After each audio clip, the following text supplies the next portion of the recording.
Hey guys, Mike here. So today, I'm here to talk to you about Hotel Artemis. In this review, I'll be going over a brief summary of the plot, my quick thoughts about the film, and whether or not you should go and see it. So I'm going to try and keep this review spoiler-free. However, if you don't want to know anything about the film, and you want to go completely blind, then it's just come back to this video once you see the film. So with that, let's get started, shall we? You might want to buy some scented candles or something, because it smells like somebody died in here. They did. So Hotel Artemis stars Sterling K. Brown as Wakiki and Jodie Foster as the nurse. Other noteworthy stars include Sofia Boutella, Dave Bautista, Charlie Day, Jeff Goldblum, and Zachary Quinto, to name a few. In Hotel Artemis, the year is 2028 and America's water supply has become too expensive for the average person to purchase. And because of this, riots have ensued to a near daily basis. But this is merely the setting for the main story of the film. The main story of this film is that Sterling K. Brown and his crew are attempting a bank heist. While they steal a lot of money, one of the crew members ends up stealing a golden pen, which at first he thinks nothing of, but later they find out that inside this pen is 4 or 5 diamonds, which are worth up to $17 million. While attempting to escape the bank, they end up in a shootout with the police, where some of their crew members die and some of them end up critically injured. Because of this, they go to Hotel Artemis, which is a secret hospital for criminals. And from that point, that's where most, if not the rest of the movie, takes place.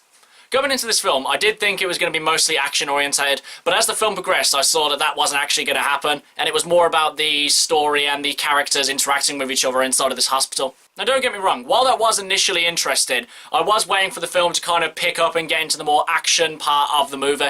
But unfortunately, that didn't really happen to the end of the film, so for the most part, we're left with these characters and how they interact with each other, and in this world that they've created. Now, first of all, this was a very good cast, and no one really gave an exceptionally bad performance, but I wouldn't say that really anyone particularly stood out. Maybe except for Jodie Foster, who shows off quite a lot of emotional range in this movie and some character growth. But as for everyone else, they kind of stayed the same and didn't really progress very much. The most interesting part of this film was seeing the not so unrealistic technology of 10 years in the future, such as the medical advancements, the surgical advancements, and the 3D printing technology advancements. But other than that, there wasn't really much else that made this film stand out. Sure, like I've said, the characters were good and interesting and do hold your attention for the most part of the film, but they don't exactly save this mediocre, slightly bland kind of movie.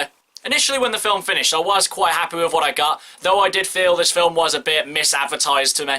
As I've thought about it more, I've started to think that this film isn't really as good as I thought it first was. The action in the film is quite scarce, but once it actually does happen, it is shot very well and you can actually see everything that's going on. But that wasn't enough to really save this movie. Overall, guys, the performances were slightly above average, the story wasn't bad, it just wasn't great, and the fighting, while scarce, it was actually quite entertaining and well shot. But as for going to see the film, if you're interested by the premise, or you like the stars attached, then I'd say go see the film because you'll have a fairly decent time watching this film. But other than that, I can't really think of any other reason why you should go see this film, because I don't think this will be one that we'll revisit later on in the year. I think this will be just a nice film to watch now, but again, you won't really think about later on in the year. So I'll just say, if you're interested, go see it. If not, then I'd say give it a miss. Okay guys, that's my quick review of Hotel Artemis. If you've seen it, what did you think about it? And what's your favourite hotel-based movie? Whatever it is, drop it in the comments below. And until next time, I've been Michael.